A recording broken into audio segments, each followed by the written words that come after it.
Okay, there's playing with fire and then there's playing with fire. Whew, this is going to be interesting. I don't know what I think about this. I'm sure there's going to be many perspectives about this. Yeah,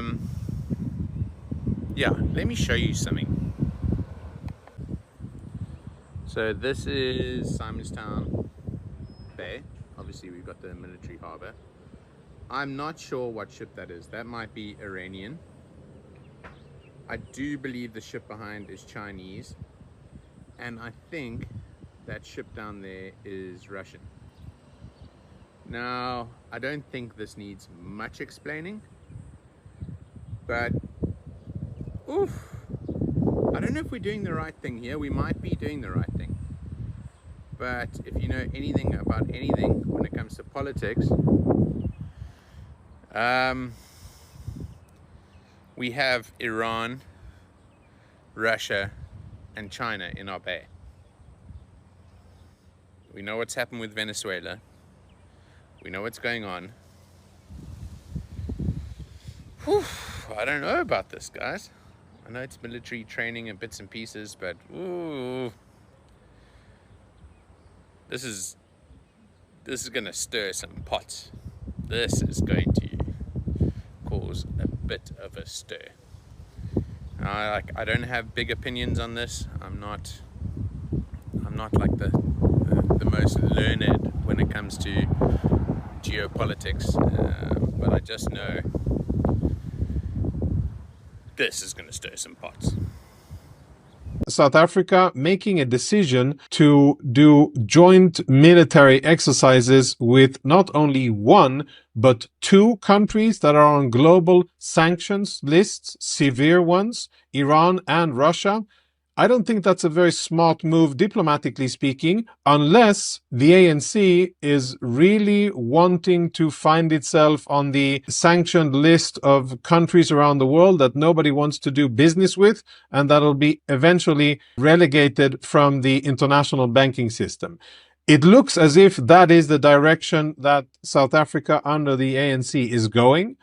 By not only taking concrete steps and having diplomatic ties, but also making them official and showing that they're, like a gambler who's at the table and he has a losing hand, but he's so fixated and he's so hooked onto gambling, he pushes all he's got left and says, I'm all in. Being with Iran and Russia is a lousy hand, but nevertheless, the ANC pushes what it has left in terms of domestic capital and says, I'm all in, and these are my bedfellows.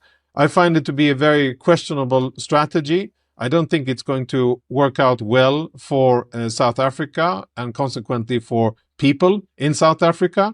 And I really hope that they would reconsider, because nothing good will come out of it. Something that is happening in Africa right now is that China, Russia, and Iran, they join South Africa for naval drill. Now, and the world is panicking for this. Now, let's talk about this. Maybe if we don't understand, China, Russia, and Iran, they are joining South Africa in naval for naval drill. And these are countries that are in these BRICS, in BRICS. This is the start of a week-long program of naval exercises that bring together members of the BRICS Plus group. While Russia, China, Iran and the United Arab Emirates are participating, other members like Brazil and India have stayed away. Host South Africa says it's the culmination of months of planning. Each one of you should feel immense pride as you march onto this parade ground, looking to your left, to your right, and seeing the flags of our nations flying high.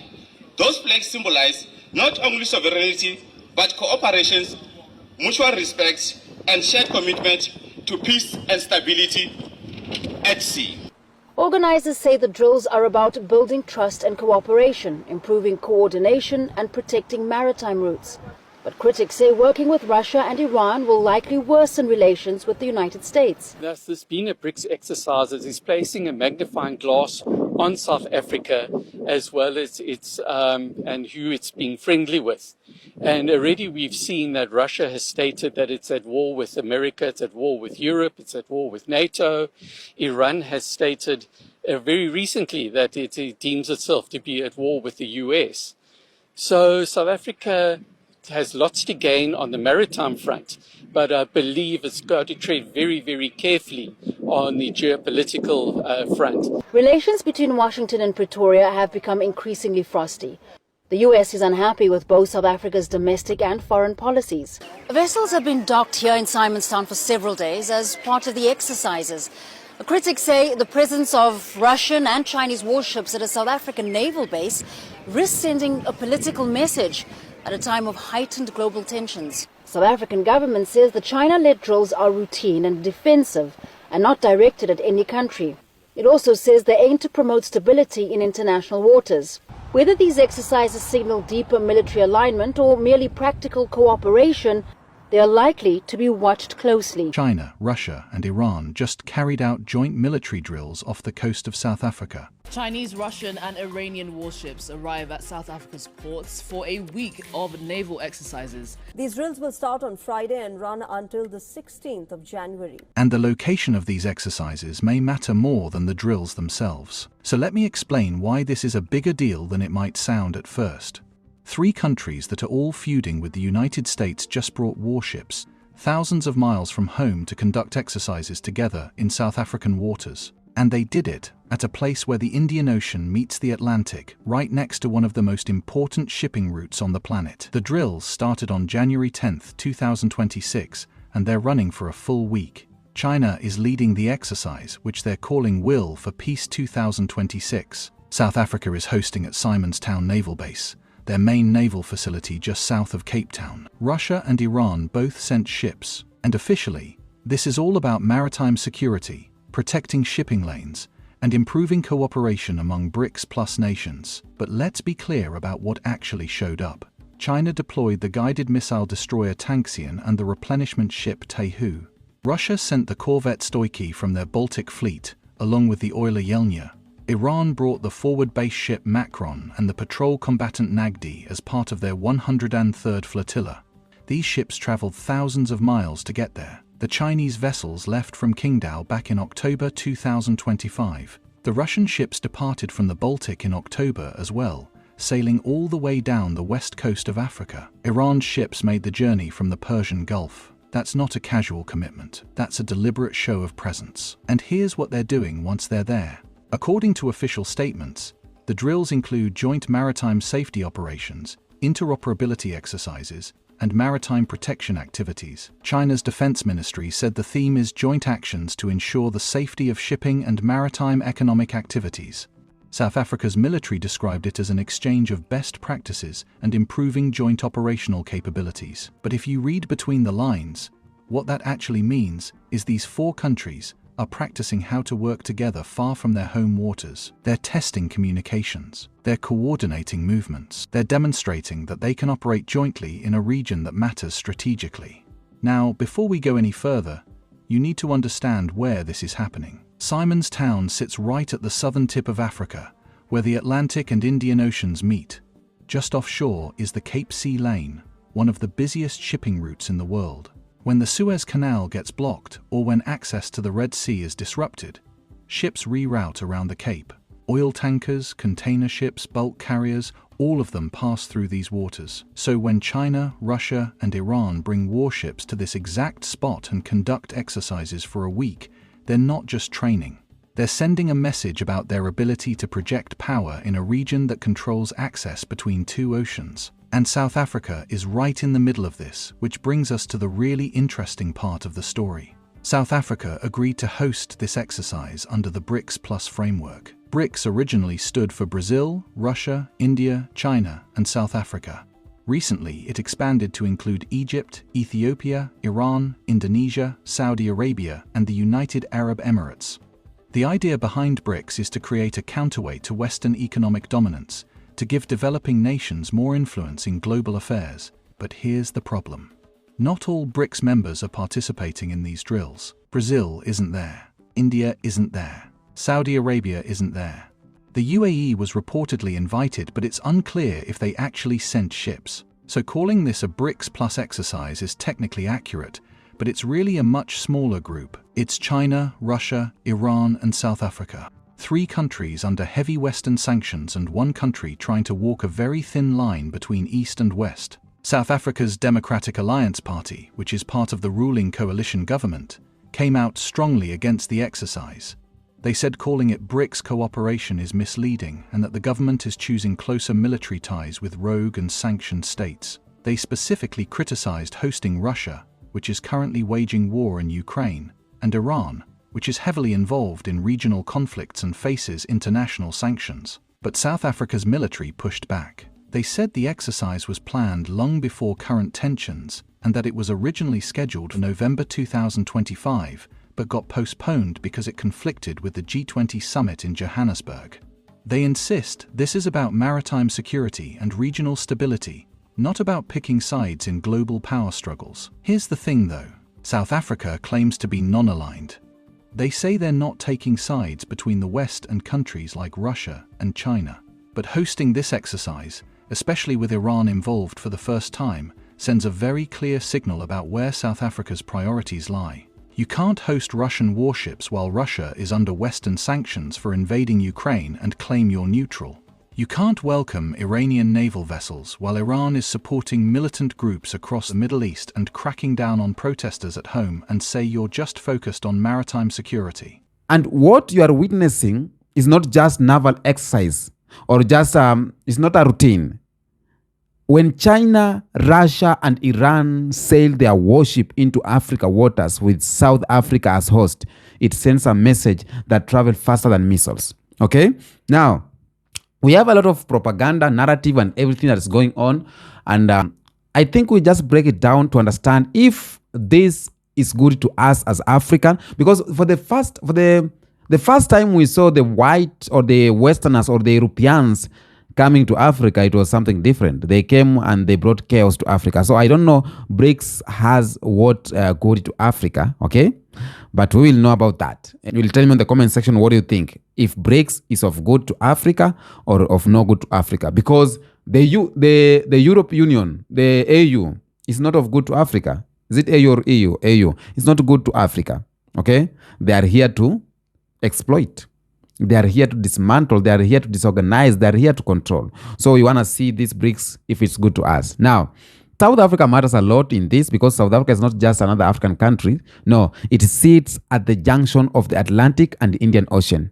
So this is one of the most strategic maritime positions on Earth. And every major global shipping routes affect that geography. And this is why South Africa hosting these drills matters far more than Western media wants to admit. You know, they will not say anything about it. And that's not South Africa hosting these drills. That is like Africa hosting these drills, okay? And for decades, Africa was treated as a battlefield. I was somewhere to extract resources, a resource warehouse or a military testing ground. But it was never treated as equal decision maker. And that era is going. That era is going. And you will see the Western headlines, they will say tensions are rising, okay? But let's translate that. What they actually mean is that Africa is no longer obeying. It's not that tension is rising because there is instability in Africa. No, we are no longer obeying their commands. Because for over 70 years, the Atlantic Alliance dictated who Africa trades with. They dictated who protects African waters. They dictated who trains African militias or militaries. But right now, African nations alliance dictated or they are dictating their own self. We choose who matters to us. We choose our partners. And that terrifies Washington. It's a threat to London and Brussels. Okay? China, on this issue, does not arrive in Africa with nostalgia. It arrives in Africa with strategy. Because China understands one thing very clear, that the future of global growth runs through Africa. They understand that. It runs through African ports, runs through African shipping lanes, because Africa, we have rare minerals, manufacturing corridors, and China's naval presence signals protection of trade routes. China naval presence signals a long-term partnership and refusal to let Africa be military isolated again. Unlike the Western powers, China does not demand ideological obedience. It demands mutual interest. Okay, that's the difference of everything. Now, and Russia on the other side, Russia in Africa is more symbolic because during the Cold War, the Soviet Union supported African liberation movement, and after it collapsed, Russia retreated, and now it's back. But this time, not as an ideology exporter. This time, Russia comes as a military equal, it comes as a sanctioned resistant power, and it comes as a state that understands Western pressure firsthand. You know what I mean? So Russia sees Africa not as a junior partner, but as a parallel deviation fighting the same global system of domination. Let me talk about Iran. Iran's inclusion in this has shocked the world.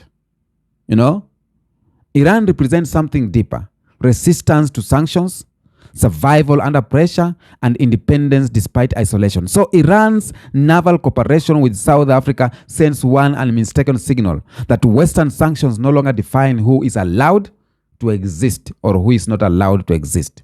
And Africa is no longer afraid of being punished. And many people still think BRICS is an economic club. No, it is no longer that. What do you think? No, BRICS is becoming a security network, is becoming a geopolitical shield, is becoming a financial alternatives. You get me? And Africa is central to that transformation. Not as a junior member, not as a charity case, but as a pillar. Okay? Timing is everything. You may ask why it's happening now, but these drills are happening while the US is overstretching military. The US right now, or Europe, is economically fragile. Global trust in Western leadership is collapsing. So this is not coincidence, this is opportunity. And Africa sees these cracks. Africa sees the decline of Western, of Europe countries. You know, and when we see the decline, Africa is positioning itself before the collapse become official. So we are positioned to take the mantle. Western critics, they accuse South Africa of abandoning neutrality, you know, but neutrality was never neutral. Neutrality always meant align with us quietly. And now that Africa openly chooses multipolar engagement, suddenly it's controversial. Okay? The hypocrisy is staggering. And African youths are no longer confused. Right now, African youths, we understand. We understand the IMF model failed. We understand Western democracy lectures came with bombs. We understand that aid came with chains. So this generation wants dignity. This generation wants sovereignty and want equal partnership. And this drill speaks directly to the desire. This is not about war. This is about deterrence. There's a bigger picture here.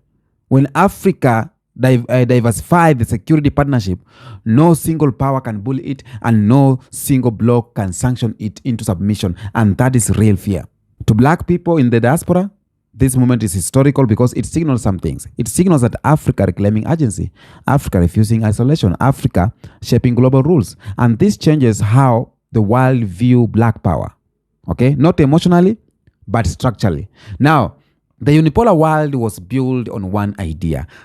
There is only one center of power.